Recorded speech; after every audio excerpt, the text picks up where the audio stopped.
This is Need to Know. News, context, and analysis about anomalous phenomena. Here's some real talk from two authors who literally wrote the book on disclosure. From New York, Richard Dolan. From Los Angeles, Bryce Zabel. Let's get started. Hey, everybody, I'm Bryce Zabel, and welcome to Need to Know. This is the podcast for those who really do need to know what's going on in the world of UFOs, UAPs, and the phenomenon. I'm excited to introduce our new co-host. He's a brilliant historian, researcher, author in this field. Now, I've known him and respected him for years, going back to when we wrote a book together called AD After Disclosure. You probably know who I'm talking about. He brings depth, rigor, and context to this issue. And please welcome to the show my friend Richard Dolan. Rich, it is awesome to see you, my friend.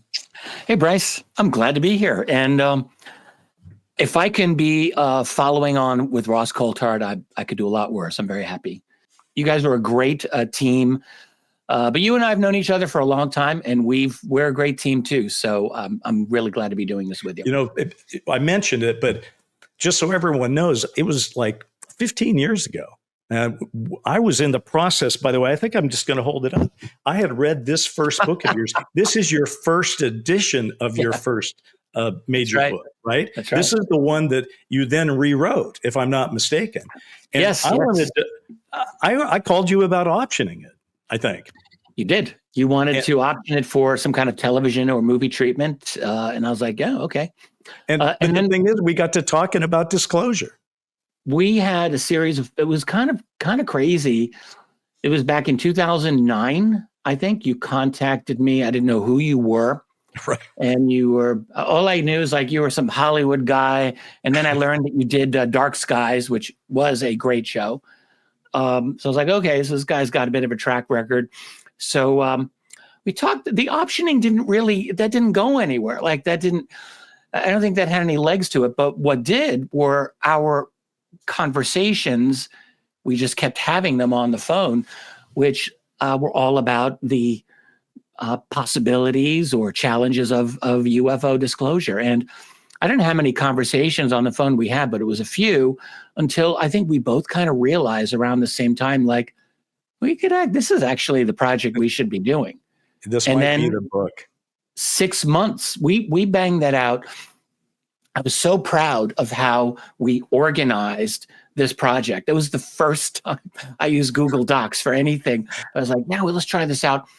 So we had this shared document. We broke down our kind of responsibilities, mutual, and how we were going to handle each chapter. I was very proud of that. And we actually followed through with the whole plan. And in 6 months, we wrote that book. The thing that sticks with me so much, because people keep quoting it, is the phrase we came up with about disclosure, which was, it's impossible, but it's inevitable. And that's the irony of the whole thing. And you know what? I still think of that. I still think that's accurate. I do too.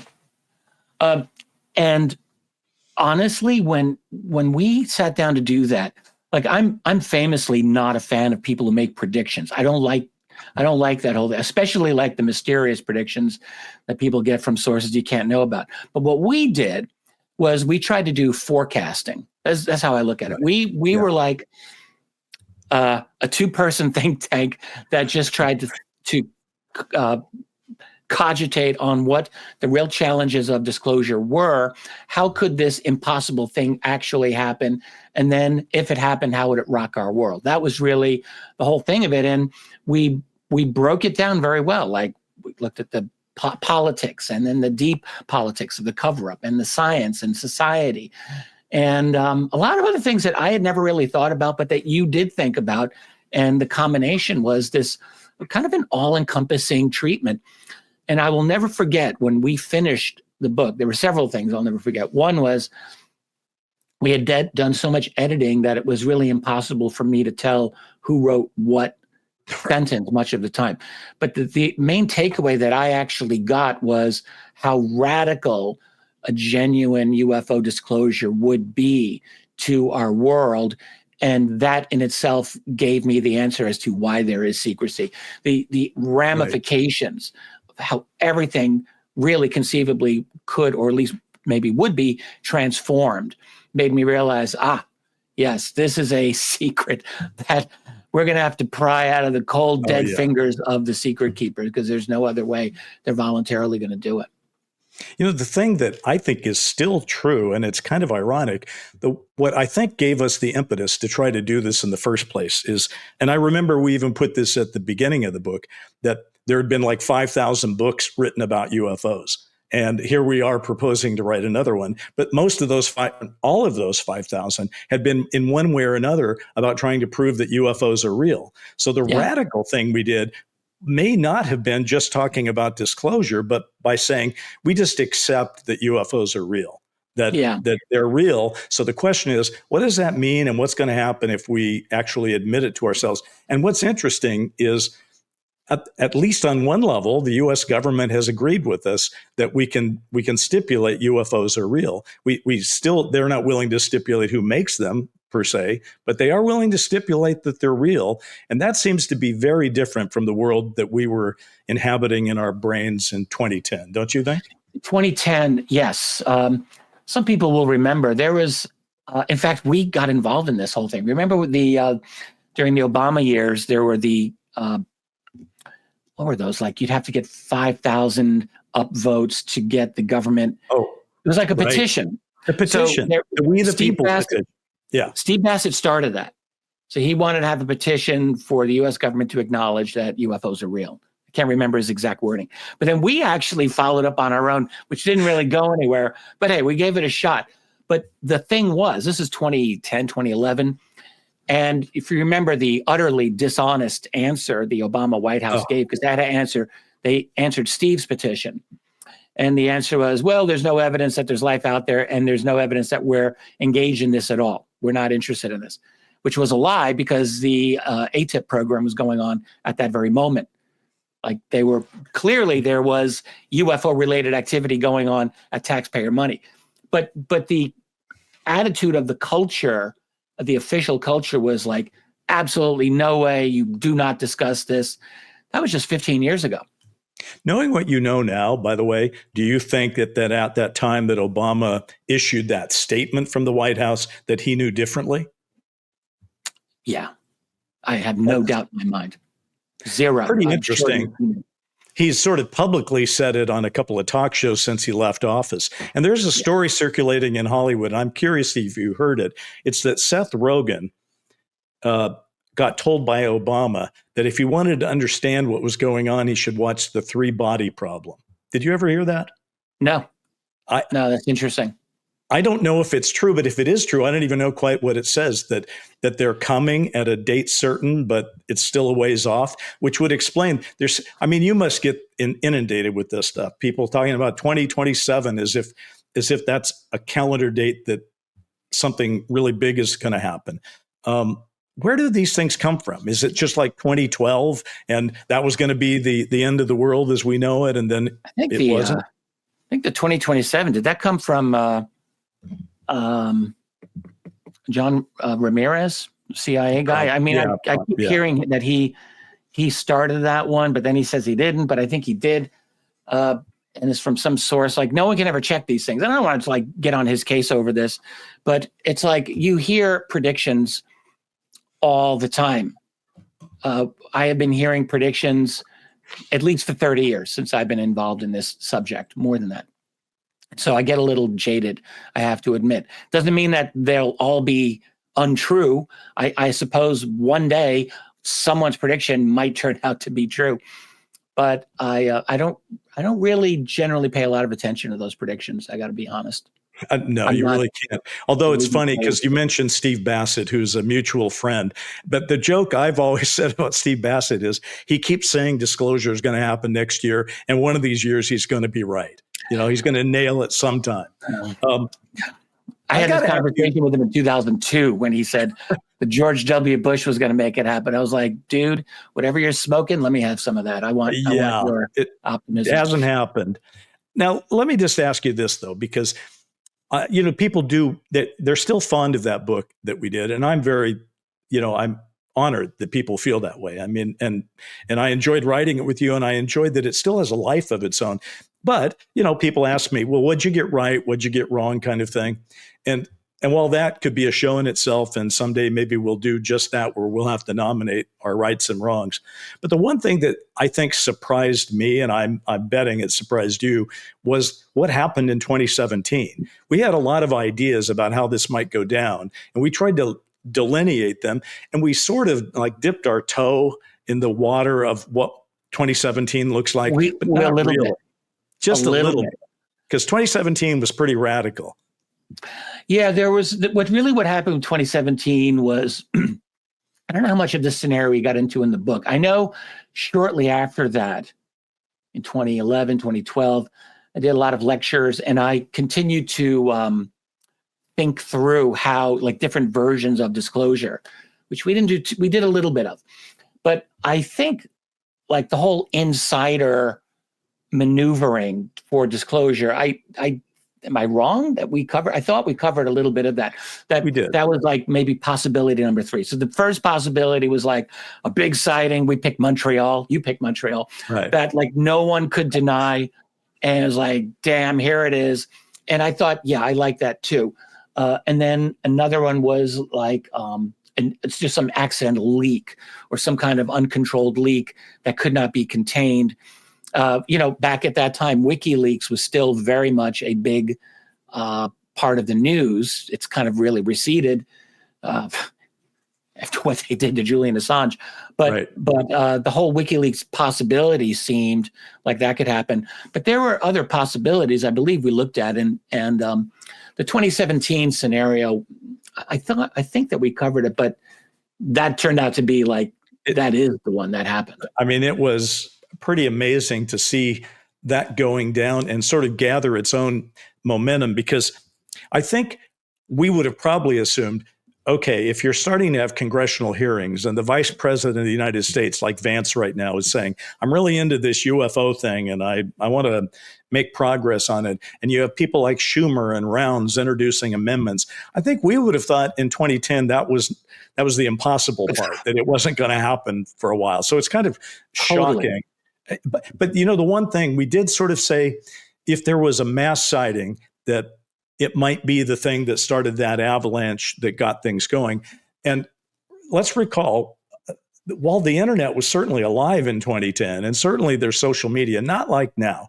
And remember in Phoenix, and with the Phoenix sighting of 1997, I mean, had the internet been alive then, had everybody had an iPhone in their pocket, had there been social media back and forth, I don't think the Phoenix thing would have been as easily dusted away as it was. And let's imagine if a Phoenix style event were to happen tomorrow, don't you think that would be something that stays in the forefront of the conversation for a while?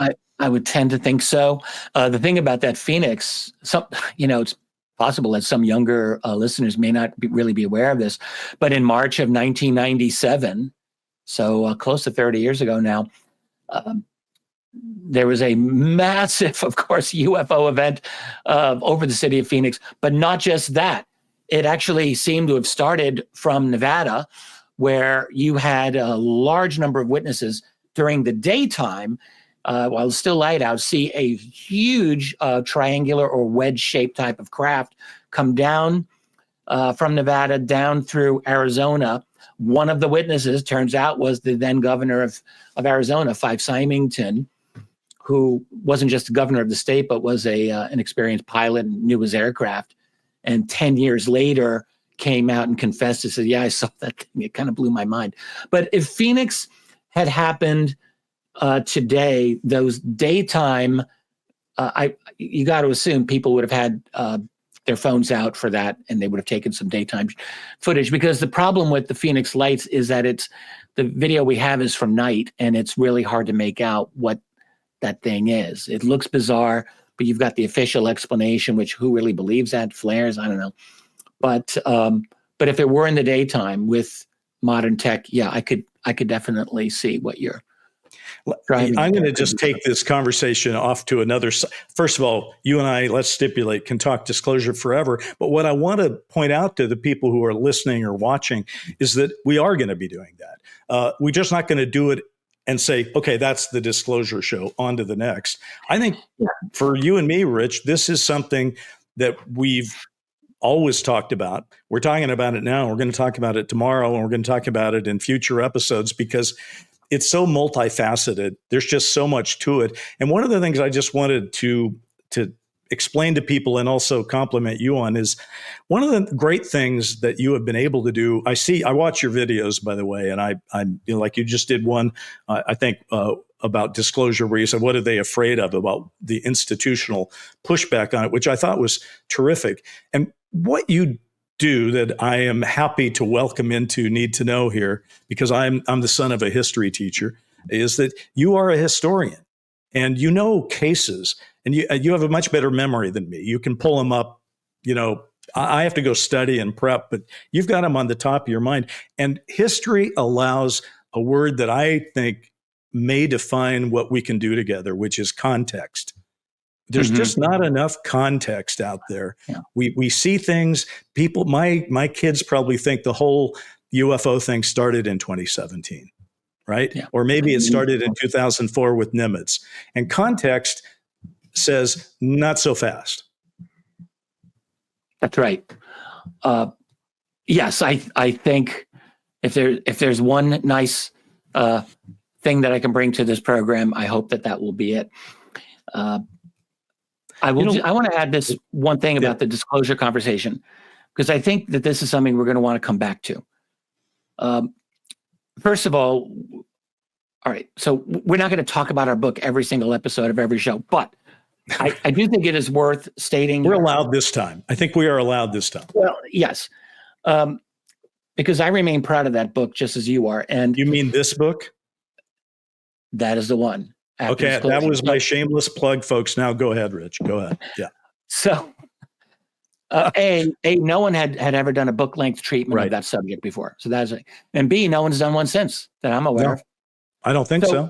And why? You know why? Because it's actually hard to do. This was not an easy subject to dive into. No. To have a sense of what the phenomenon is and a sense of how it would affect our society, we went into completely unknown territory here. And one thing, the biggest difference from what we saw and what is happening today, the more I think about it, actually speaks to the power of our book. The difference is when we envisioned disclosure, it was what now some people have called catastrophic disclosure. So we envisioned, and I definitely can speak for myself here, I said the only way that this is ever really going to happen is not through any voluntary measures of the government itself. It'll happen because they have no control over it. Something will happen that will force this issue open, and then that will cause the whole world to say, oh my God, you've been lying to us all this time. And then you have the avalanche. And what has not happened since 2017, since we have been talking about UFOs more openly, we have not had that avalanche. And the question is, why not? And I firmly believe it has not happened because what we delineated in that book was an absolute series of revolutionary developments as a result of disclosure in terms of national politics, international politics, economics, and finance. We did touch on this. We talked about oil and petrol, the petroleum world that we live in. And yes, disclosure will affect that. We talked about many, many things. And it was such that you could see this would turn our world inside out. And I firmly believe the individuals who are most out front talking about disclosure, whether it's the government insiders, people like Chris Mellon or Lou Elizondo, they come to mind. They put themselves out there. They're making powerful statements, but they are government insiders. They believe in the system. They don't want to see catastrophic disclosure. No. Some people do. They don't. And you can't blame them for not wanting to. Lou Elizondo's worked for the military his whole life. Like, his job is to make sure the system stays as stable as it can, not the opposite. And so disclosure is a disruptive force. I believe that what has happened, I've said this so many times, and some people agree with me, some do not, but I think we're seeing a factional war going on within let's call it the deep state, the government, But the people who want some version of disclosure, they are not saying we want it all to hang out. I think they want reform of the system, because I think they see themselves as realists who recognize this secret cannot be kept forever. We need to position the government so that there's some recognition of this without spilling all the secrets. This is what I think they're doing. So they're trying to manage this. They're trying to control the process. I think ultimately that attempt will fail. I think that the process will become uncontrollable. But they've done a very astute job so far. And then, of course, on the other side of it is the faction that is like, absolutely no way are we going to let disclosure happen at all. We are going to stop it every step of the way. And that is the faction that still, I think, has dominant control over the legacy media. That's why we saw those absurd stories in the Wall Street Journal a couple of months ago. And so that they're still in play.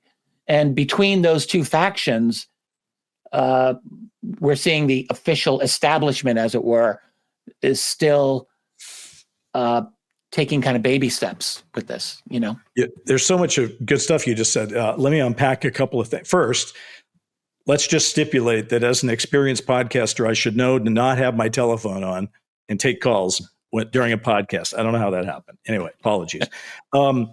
The thing I remember most about trying to write the book, and I think it's relevant to today, is that sometimes they say, do the thing that scares you. And it scared me to write that book because the less scary thing is to try to cover a few cases, do the journalism, interview some people and write it up, because nobody's going to dispute that the people said what they said.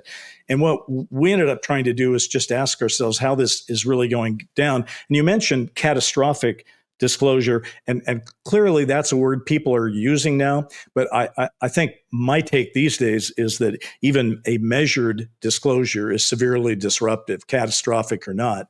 And one of the things that I found so invigorating about trying to that year, I call it the year where we were calling and texting and back and forth about this thing. And we'd say things, well, what's going to happen? Are they going to shut down Wall Street? And, for a while, probably, because they did it before. We found a lot of inspiration in things that went before. And I think that is still a valid way to look at it.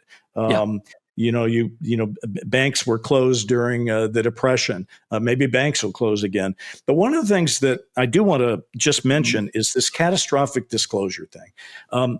I can't go into all the details, but I am in pre-production on a scripted podcast called Undeniable, and I'm doing it for a company. I'm not allowed to talk about that part of it yet, but what it's about is a catastrophic disclosure, where in the pilot episode, the first episode of this 7-episode series, there's a midair collision between a Tic Tac and a commercial jet, forcing the jet to land on a freeway during rush hour. So you can definitely say that's catastrophic, because everybody starts covering that, and then pretty soon it goes outward. So I do think there's catastrophic disclosure with things that are unforeseen. I guess that's one of the things. I'm still playing the what if game for disclosure, but I don't consider, Rich, catastrophic disclosure to be sort of the unplanned one. I mean, let's face it, the people that you're talking about who have been pushing back so vigorously, they've had almost 80 years to sort of war game this thing. So even if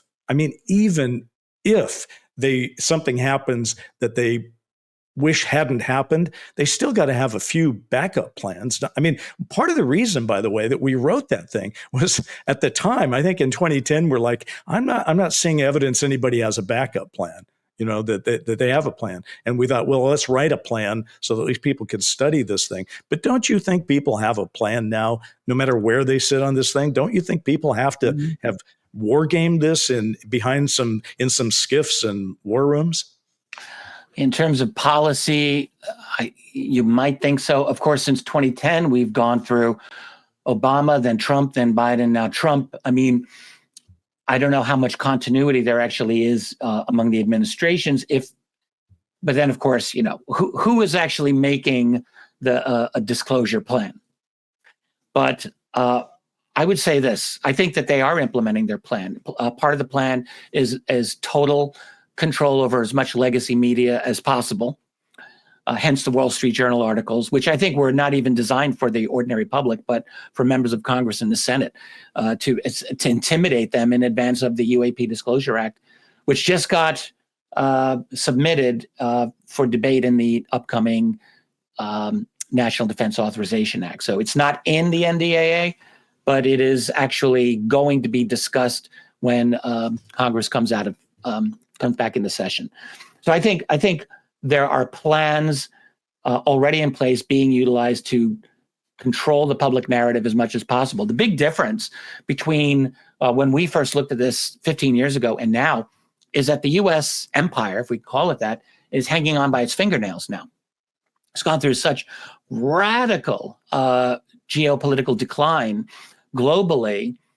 This is a fully bipartisan thing. This has been going on. So you can kind of see that there's a desperation within the military establishment, within the intelligence community. I mean, they've just been making one horrible, boneheaded mistake after another. They just can't seem to get anything right. And now you've got the UFO issue looming as the AI revolution is happening, as BRICS is clearly asserting its own independence from U.S. Financial control. And you can see the empire strategists scrambling to figure out how the hell do we keep this all together. And so the UFO part of it is just another destabilizing factor for them. And I don't know how secure their game plans really are. Like, we know what they want to do. They want to control the narrative. They want to be able to control the politicians. They may very well be able to do that for a while. But the larger reality is that the whole system beyond UFOs is spinning out of their control. I think they've been spinning too many plates. They can't keep them all going.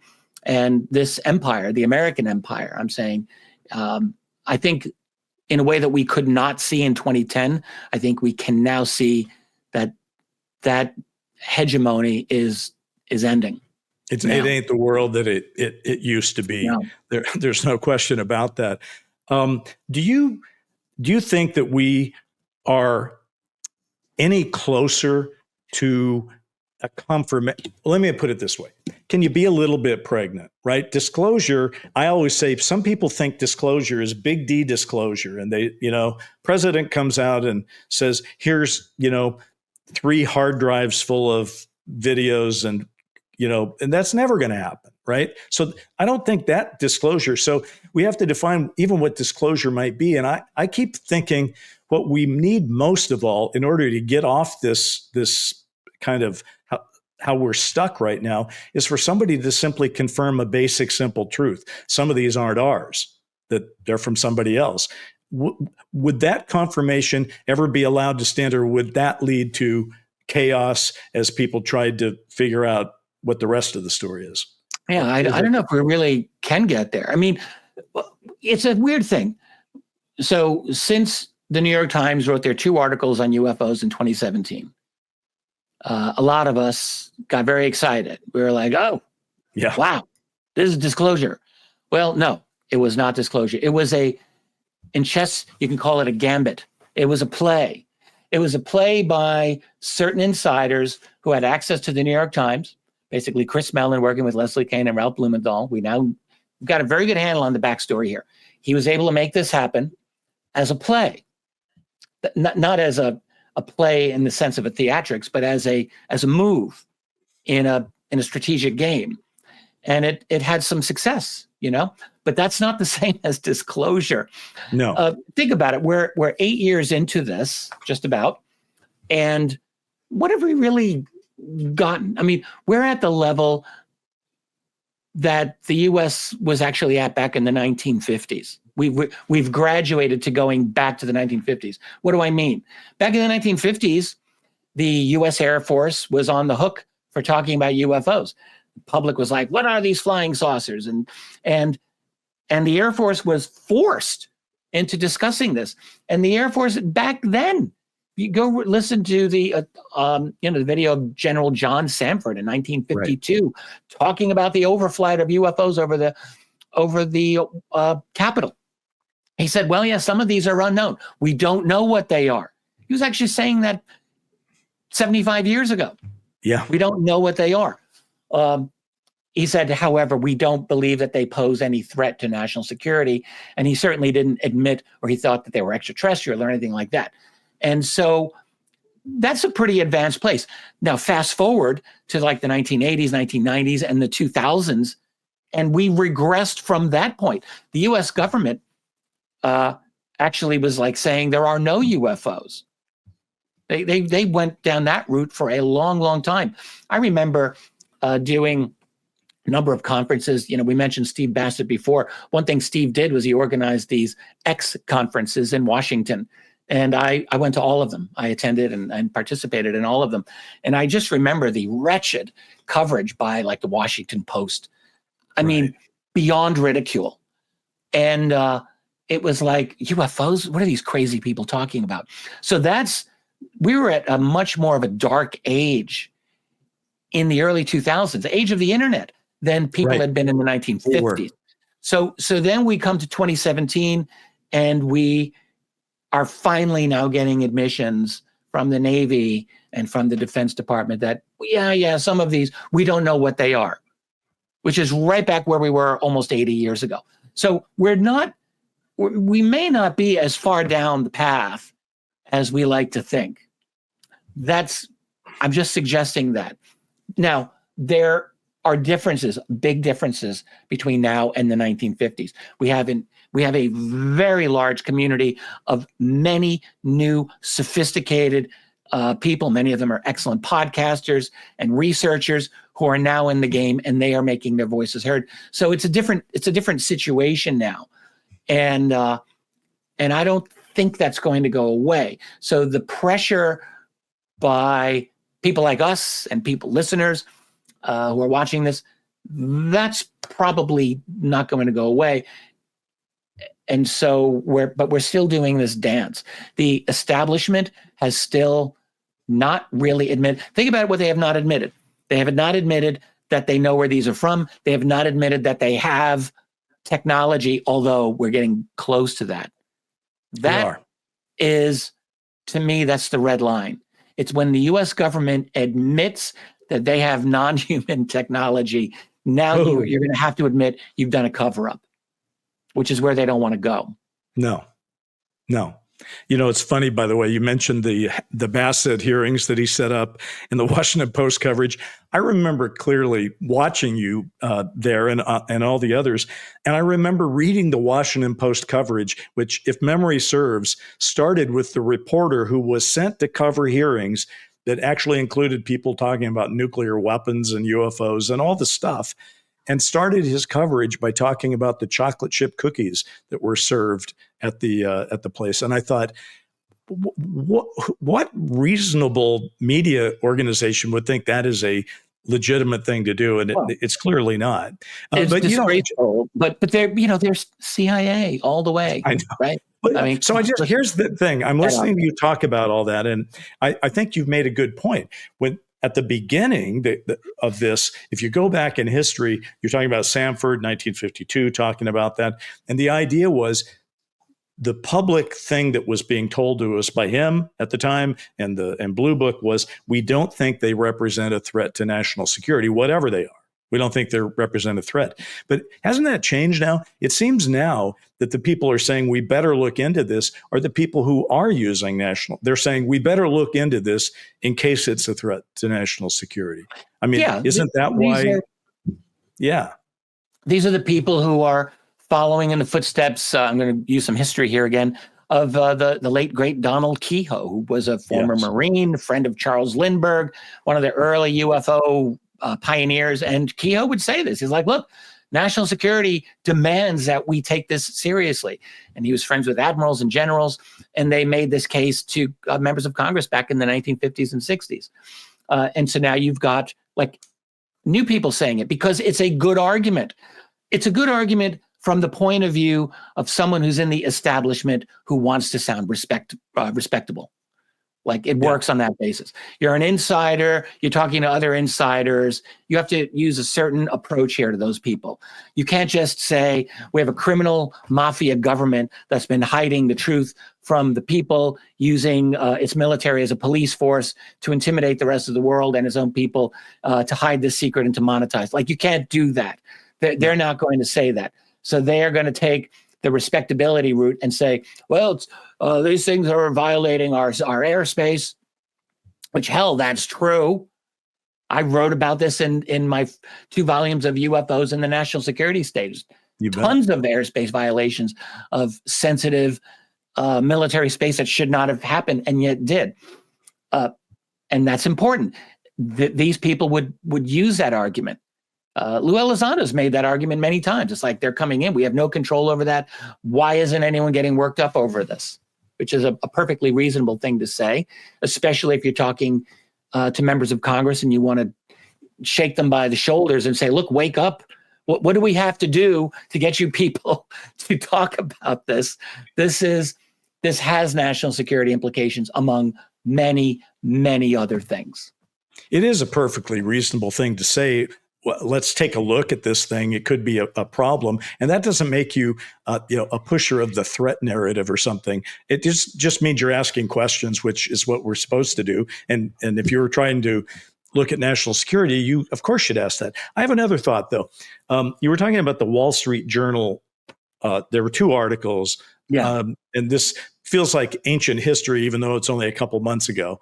And these 2 articles were essentially saying there's no UFOs, but you know what? Help me out here. How would you define what the Wall Street Journal articles say? And then I have a comment about it, but you'll do a better job of explaining. Each article was worse than the other. It's really tough to say. Right. But the basic, the thing that some people will remember was this idea that the article, one author was Joel Schachtman, I think, and there was another person. Anyway, they said, a lot of these conversations about retrieved exotic technology, they actually likened it to kind of a fraternity prank that the black budget world did on new members. Okay, we're going to pull this out what later. Are you serious? But they were serious. Hey, Richard, we just picked you up. You went away for 30 seconds. So start that thought on the Wall Street Journal one more time. Okay, go ahead. One of the crazy things was, people will remember this, the idea inserted in the articles was that all of the rumors that many of these government insiders, military insiders had talked about relating to non-human technology, right? The NHI tech and crash disks, and even the biologics, like David Grush said. The Wall Street Journal article literally said, that was kind of like a fraternity prank from within the classified world, almost like a hazing ritual where they would psych out and fake out new people coming in, like not citing any sources whatsoever. There was not a single attributable source to any of this nonsense. So we're talking like 70 plus years of rumors come down, according to the Wall Street Journal, to essentially a fraternity style prank by black budget people on their own. And it's utterly absurd. It's absurd, a fraternity prank and hazing. But to illustrate that it kind of still works, that from the game book, is that when those articles came out, I had not a lot, but maybe 3 friends send the article to me with the kind of the sensibility that, hey, Bryce, I'm sorry you got all hung up on the UFO thing, because it looks like you wasted your life. Nothing. I mean, it turns out it's nothing. And I thought, okay, I don't even know where to start with this thing. But the one thing that I did think when I saw those, I wondered, are we witnessing a different form of pushback? In other words, at the beginning, the pushback was they didn't exist at all. Therefore, if you saw them, you were either hoaxing or you were mentally unstable or something. Something was wrong because they couldn't be happening, right? But then when the government puts a report out in 2021, that preliminary UAP report, it says, yes, they are real. We don't know what they are. They're not ours, and we don't think it's anybody else's. So you can draw your own conclusions. But now we seem to be hearing a pushback that seems to have people saying, okay, yes, they're real, but they're not alien. They're ours. In other words, the drones are Chinese, the Tic Tacs are Lockheed Martin. Is that a new form of pushback? Well, I think, I don't think that we're getting a unified response, because I think that we are seeing a covert battle being played out among different groups with different opinions about this. Right. So I think the Wall Street Journal piece is probably the latest iteration of what the defense is now, playing. Like, they can't go back to the tired old trope of there are no UFOs. That ship has sailed. So they cannot go back to that. They would love to go back to that. They would love nothing more than to go back to there are no UFOs. That's simple.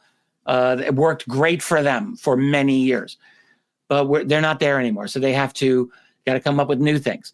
So it's just like, I don't mean to be crass, but like, it's taking shit and you throw it on the wall and they want to see what sticks. And so What is sticking here?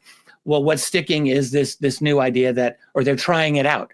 It's like, well, yeah, it was just one thing was that we were, the classified world was pranking their own members. I don't think that's going to stick. I think that has slid down the wall already. But I think what we are seeing is desperation. And the whole point of that Wall Street Journal article, those two articles, I am quite convinced was not for the general public. It's not for ordinary people. I believe it was solely directed toward members of Congress and the Senate. They do read the Wall Street Journal. And if they don't read it, their staff reads it, someone in their staff. So they'll have subscriptions to it, and they will know what is in the journal, because that's one of the journals of record in the United States. They know what the important people of the establishment, when they put an article in the Wall Street Journal, you got to pay attention. So it was really meant for members of Congress. And I think as a tactic of intimidation of members of Congress, to round up maybe anyone who was on the fence. Why? Because the UAP Disclosure Act is up for its third attempt to be passed through unaltered in the National Defense Authorization Act. And this is a very, very big thing. You keep in mind what is in the UAPDA. It's very easy to just say, it's another law. No one's going to pay attention to it. It won't do anything. Maybe it won't do anything. That is possible. But think about some of the provisions in there. Okay, declassification, yes, under a controlled system, but with an emphasis on any kind of declassification. You could be sure there are going to be people within the military and within the intel community who will not want any of that. They're going to stop that.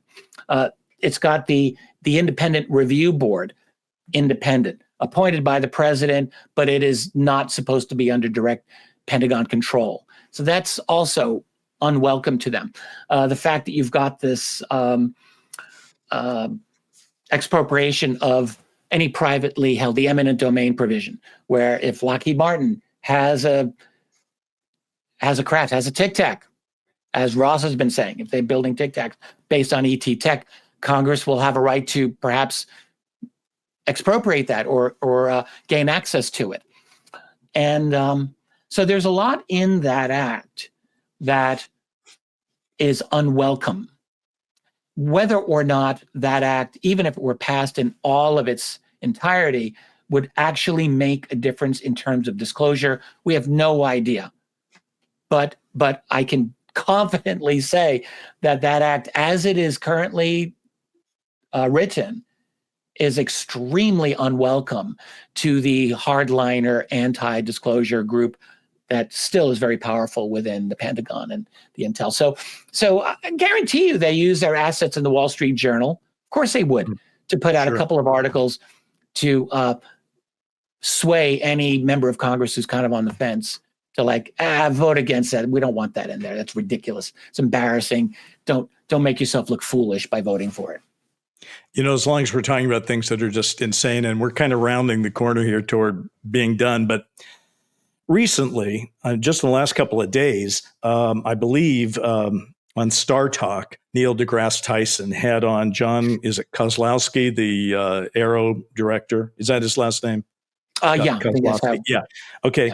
Yeah, and I just have a problem with Neil deGrasse Tyson, so I have to say it every time he does this. It's just not okay to laugh at people who are trying legitimately to investigate a mystery. And that's what Tyson does this all the time. He did it again. It's just like he's acting like this guy who is, studying and talking about things is like the reincarnation of George Carlin, that every word out of his mouth is hysterical. And there's a part in this thing where he's talking about black triangles and orbs, which are actually reported by real people and by our own government. And it's not being made up, and he and his co-host are just in stitches over it.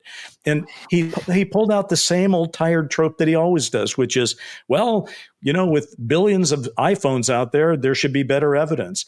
And what I loved about, and I just want to give props to Kozlowski, I don't really know him or know much about him, but at least he took him on that.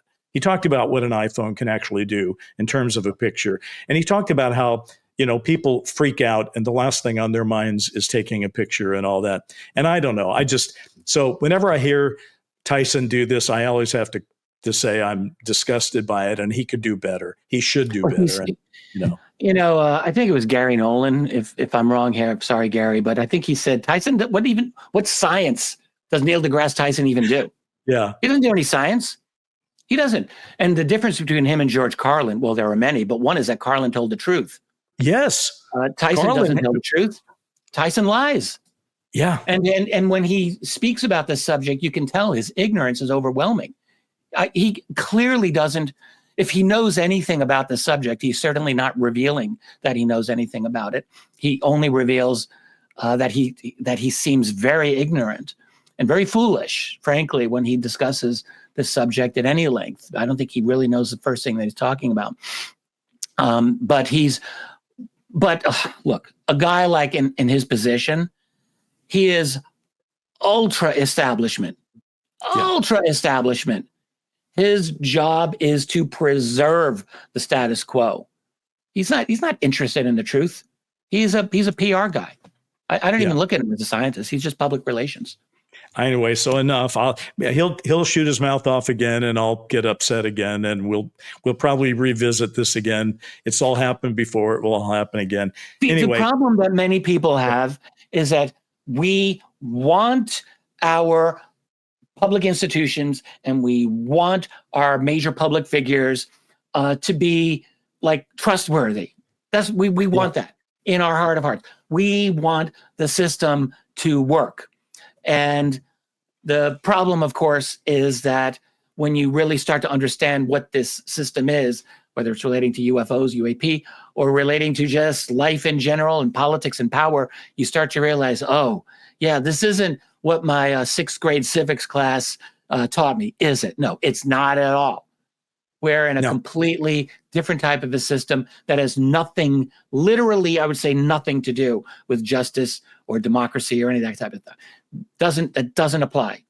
It is, for me, those are words that the system uses to manipulate us, and it does a good job. It does a great job at getting us to get in line. Speaking of the system, on our way out here, let me just say it's in the headlines that Vice President Vance is saying he's got, and we talked about it at the very beginning, but we didn't talk about what we thought about it. What do you think it means for the Vice President of the United States to be saying he wants to get to the bottom of the UFO thing? Doesn't he have the ability to do that? Yeah. I think the entire Trump team, I think they're kind of all onto this. Like Donald Trump himself, there's no doubt in my mind, in his heart of hearts, like he knows that there's something true about this. Why? His own son, Don Jr., back in the first administration, was talking to him about UFOs publicly. Who was Trump's buddy who's now died? One of the big news guys in 2019, 2020. Name escapes me. He was talking to Trump about. He was absolutely big into UFOs. Stephanopoulos asked him about it, didn't he? Is that who you were talking about, George Stephanopoulos? No way. I'm talking about an actual friend of Trump's, but yeah, Stephanopoulos did bring that up. But I'm just saying, the people close to Trump are into it. RFK Jr., pretty sure RFK Jr. Is all over this subject. So I think. And so now here's Vance. So And Vance said he was obsessed. That was the word he used. Yeah, He was obsessed. That's Now, a pretty strong word to, I mean, think about that, by the way, though. Just, I mean, because as a student of history, imagine Vice President Hubert Humphrey during the Johnson administration says, I'm obsessed with UFOs. I mean, no, could never that would be. never happen. What about Spiro Agnew during Nixon? That would never happen. No, I mean, as late as this is crazy. 2008, poor Dennis Kucinich. Remember Dennis Kucinich? Yes. Nice little mayor of Cleveland, progressive Democrat, goes out there. Dennis Kucinich had seen a triangular UFO in the early 1980s with two other people while on the property of Shirley MacLaine. And in fact, so he talks about Shirley MacLaine outed him, which is how the whole thing came out. That's right on. And then Kucinich is like running for president. He's going up against Obama in the Democratic primaries and a billion other people. And the news media tore him to pieces because of that, despite the fact that the two fellow witnesses came forward and said, oh yeah, we were there too. We saw it. But they made him look like a crazy person, and that killed his candidacy. That was just 2008. Yeah. It's not that long ago. And so we've gone from there. Then fast forward 8 years with Hillary Clinton's campaign. She had Podesta, who was her campaign manager, of course, is interested in this. Sure. And I think Podesta was the first like sharp political operator who realized if you play this right, you actually could try to get cool points from the public and not crazy points. And so he tried to have Hillary talk. I don't, for an instant, by the way, believe that she would have been a disclosure president. I know Steve Bassett thinks that. I've never believed that.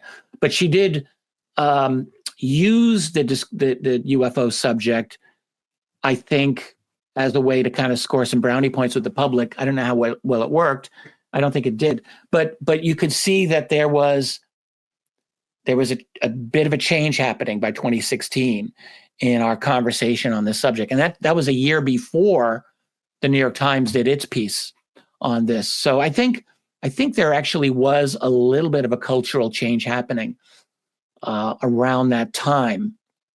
And but now, I mean, we're in a very different place. So you have J.D. Vance stating without shame, without fear of attack or retribution, saying, yeah, I'm totally obsessed by this subject, and I would like to learn more about it. That's kind of amazing. To bring this back full circle to where we started, that is one of the big changes that we have seen since writing that book those years ago, because at the very least, I'm not trying to be Pollyanna and say disclosure is around the corner. I'm not saying that, but it is a different world where the vice president can say it and get coverage for being obsessed about UFOs. Kind of an interesting world.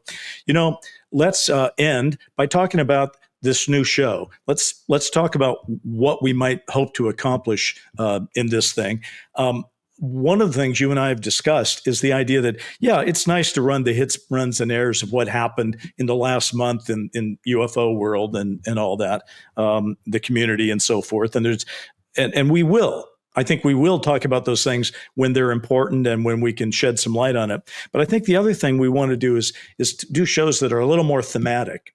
Does that square with what you're talking about? I have to be that way. I have no choice. Like, you had Ross for so many shows, and Ross is a newsman. He is a journalist.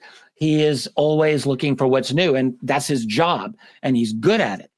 Yes. I'm not as good at that, and it's not really my thing. Now, it's funny because I've been doing this subject for a very long time, and I have my own YouTube channel, and so I'm always feeling pressure.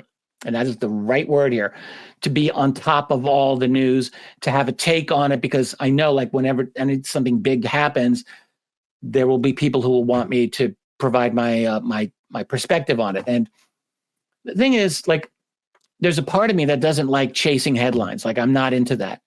On the other hand, I recognize, like, there are important news stories that do come up, and we are definitely in a time now where the UFO news is happening a lot more than it ever did. So we all have to be on top of it. But for me, I will just give you my perspective. I am very much of the opinion that a lot is missing in our current cultural discussion on this subject. And what is missing is, you used the word earlier, context. A lot of the bigger issues are just not being explored the way they should be. Abductions. Who's talking about abductions? No one. Have they just gone away? Or are we just embarrassed to talk about it because, Mellon and Elizondo don't want to talk about it? And the major media doesn't want to talk about it.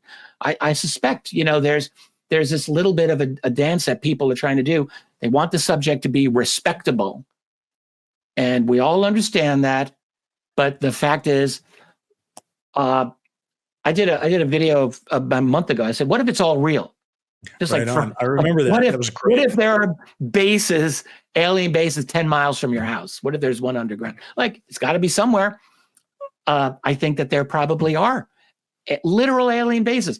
And for me, what's missing in our cultural discussion is the actual visceral reality of other beings that are probably here on this planet right now, that don't look like us, that are probably 3 times smarter than us or more, that can probably crawl inside your mind and know what you're thinking. And they're just here doing their thing, and they do not want to interact with us in a broad scale way. They're doing their own thing. What is their thing? We don't have any discussion on this. And so me, for better or for worse, that's what I'm obsessed with. I am obsessed with trying to understand who they are, where they're from, and mostly what are they? What do their behaviors seem to tell us? How can we understand what is going on? So to me, I'm hoping, and I believe that we can go in partly in that direction, while we also cover what's new and what's happening and what's the latest he said, she said scandal that, happens in our field or whatever. I agree. And by the way, folks, that's exactly what, if something rises to the level where everyone's talking about it, we're going to talk about it. We'll do that. But I don't think we have to do the hits, runs, and airs of everything, because then you don't talk about what's going on. So yeah, we are going to do a show about abductions. We are going to do a show about consciousness. We are going to do, one of the things we talked about would be to do a show. We may do this next. Why are aliens silenced? The silence of the aliens. Why are they not? What's going on there? The questions, why would a non-human intelligence avoid direct contact? What are these? Because in the obsession to prove UFOs are real, we're only trying to get up to they're happening.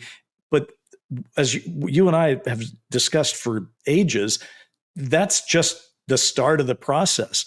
That's the starter gun. You're not there. You're just saying, okay, now that I know they're real, holy shit, what now? So we're going to try to do the what now part a little bit more, try to get into that. And I really... This is what we're good at this. We like to speculate. That's what we did in our book. And speculation is a great thing in this field, as long as we are grounded with some facts. I think speculation is entirely appropriate. So I just want to assure everybody we're on the job.